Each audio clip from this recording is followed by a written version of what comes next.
അലൈക്കും വറഹ്മത്തുള്ളാഹി വബറകാതുഹു. ലോകത്തിലെ ശ്രദ്ധേയമായ ലൈബ്രറികളിലൊന്നാണ് അലക്സാൻഡ്രിയ ലൈബ്രറി.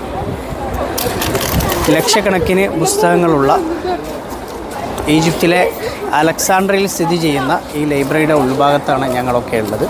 ടോളമി ഒന്നാമൻ ഇതിൻ്റെ നിർമ്മാണം ആരംഭിച്ച് BC 290 ടോളമി രണ്ടാമൻ ഫിലാഡൽഫസ് ആണ് ഇതിൻ്റെ പണി പൂർത്തീകരിച്ചിട്ടുള്ളത്. പിന്നീട് BC 48 സീസർ ഇത് അഗ്നിക്കിരയാക്കുകയും അതിനുശേഷം ഹുസൈൻ ജമാൽ ബഹാവുദ്ദീൻ എന്ന് പറയുന്ന ഈജിപ്ഷ്യൻ ഭരണാധികാരിയാണ് ഇതിനെ പണി കഴിപ്പിച്ചിട്ടുള്ളത്.